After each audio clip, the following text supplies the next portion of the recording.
नमस्कार दोस्तों। Crack future exam में आप सभी का हार्दिक स्वागत है।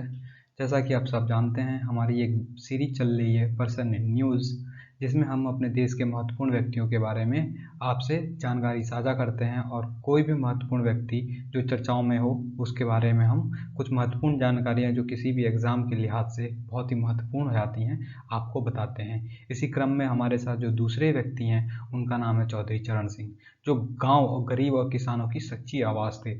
चौधरी साहब के बारे में ऐसा कहा जाता है कि अगर ये लखनऊ में अपनी खटिया डाल के बैठ जाते थे तो दिल्ली के राज सिंहासन भी हिलने लगते थे। चौधरी चरण सिंह वास्तव में किसानों के एक सच्चे नेता थे और किसानों की आवाज़ थे। ऐसा इनके साथ एक बड़ा ही दुर्भाग्यपूर्ण रिकॉर्ड जुड़ा हुआ है कि इनको लोकसभा में कभी भी बोलने का मौका नहीं मिला और ऐसा कहा जाता है कि अगर चौधरी साहब ने प्रधानमंत्री रहते हुए लोकसभा में बोला होता तो शायद किसानों की इतनी बुरी दुर्दशा नहीं होती। चौधरी साहब के बारे में ऐसा कहा जाता है कि चौधरी साहब ने अपने असूलों पे आंच आने की वजह से अपनी सरकार को ठुकरा दिया, क्योंकि इंदिरा गांधी चाहती थी कि आपातकाल के दौरान लगाए गए सारे केस उन पे से हटा लिए जाएं और जो चौधरी साहब को नामंजूर थे, इस वजह से चौधरी साहब ने अपनी सरकार को जाने दिया। और चौधरी साहब ने इस बात को चरितार्थ किया कि अगर वसूलों पे आंच आए तो टकराना जरूरी है और जिंदा अगर हैं आप तो नज़र आना जरूरी है। समाचारों में क्यों है? चौधरी साहब का कल पुण्यतिथि थी 29 मई को, इस वजह से इनके ये न्यूज़ में थे। प्रधानमंत्री मोदी जी ने भी इनको श्रद्धांजलि अर्पित किया। अगर चौधरी चरण सिंह के हम जीवन काल की बात करें तो चौधरी चरण सिंह का जन्म 1902 में हुआ था और 1987 में इनकी मृत्यु हो गई थी। अगर हम इनके प्रधानमंत्री कार्यकाल की बात करें तो जुलाई 28 1989 को इन्होंने पदभार ग्रहण किया था और जनवरी 14 1980 को इन्होंने इस्तीफा दे दिया था। चौधरी चरण सिंह जी का जीवन परिचय। भारत के पूर्व प्रधानमंत्री चौधरी चरण सिंह का जन्म 29 मई 1987 को 84 वर्ष की आयु में निधन हो गया। चौधरी चरण सिंह की जीवनी। आज के संस्करण में व्यक्ति इन न्यूज में आप चौधरी चरण सिंह और देश के प्रति उनके योगदान के बारे में पढ़ सकते हैं। चौधरी चरण सिंह का जन्म 23 दिसंबर 1902 को उत्तर प्रदेश के जिला मेरठ में हुआ था। वे राजा नाहर सिंह या बल्लभगढ़ हरियाणा के वंशज थे, जिन्होंने 1987 के भारतीय विद्रोह में हिस्सा लिया था और उनका परिवार मध्यवर्गीय किसान परिवार था। उन्होंने कानून की पढ़ाई करने से पहले 1925 में आगरा विश्वविद्यालय से स्नातकोत्तर की पढ़ाई पूरी की। लॉ की पढ़ाई पूरी करने के बाद उन्होंने 1928 में गाजियाबाद में अपनी कानूनी प्रैक्टिस शुरू की। वह भारतीय राष्ट्रीय कांग्रेस में शामिल हुए और स्वतंत्रता आंदोलन में हिस्सा लिया। 1930 में उन्होंने अंग्रेजों से नमक सत्याग्रह आंदोलन में भाग लिया और उसमें उनको कैद कर लिया गया। 1937 के प्रांतीय चुनाव में छपराली निर्वाचन क्षेत्र से संयुक्त प्रांत की विधानसभा के लिए वो चुने गए थे। अगले साल विधानसभा में उन्होंने कृषि उपज मंडी विधेयक पेश किया।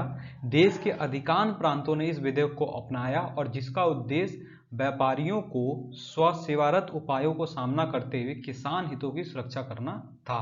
चौधरी चरण सिंह 1946, 1952, 1962 और 1967 में इसी निर्वाचन क्षेत्र से यूपी विधानसभा के लिए चुने गए थे।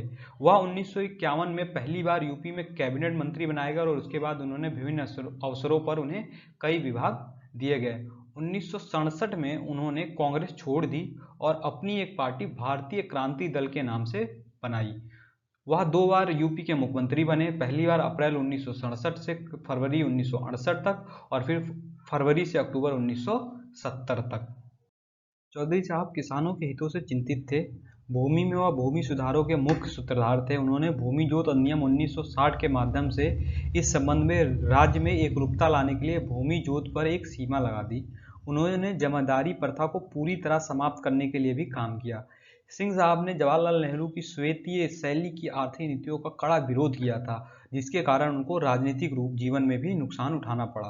1975 में आपातकाल के दौरान इंदिरा गांधी ने उन्हें जेल में डाल दिया।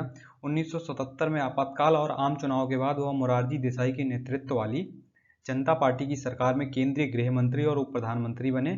चौधरी चरण सिंह देसाई के बाद 1979 में देश के प्रधानमंत्री बने। अगर कार्यवाहक प्रधानमंत्री गुलजारी लाल नंदा को छोड़ दिया जाए तो चौधरी चरण सिंह भारत में सबसे कम सेवारत प्रधानमंत्री थे। उनका कार्यकाल मात्र 170 दिन तक था और उनकी सरकार इंदिरा गांधी के नेतृत्व वाली कांग्रेस ने समर्थन वापस ले लेने के कारण गिरा।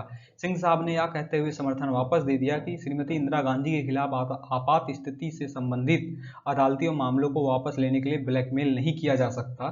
इसके बाद 1987 में एक स्ट्रिप के बाद उनकी मौत हो गई। वह लोकदल के नेता रहे। उनकी जयंती को भारत में किसान दिवस के रूप में मनाया जाता है।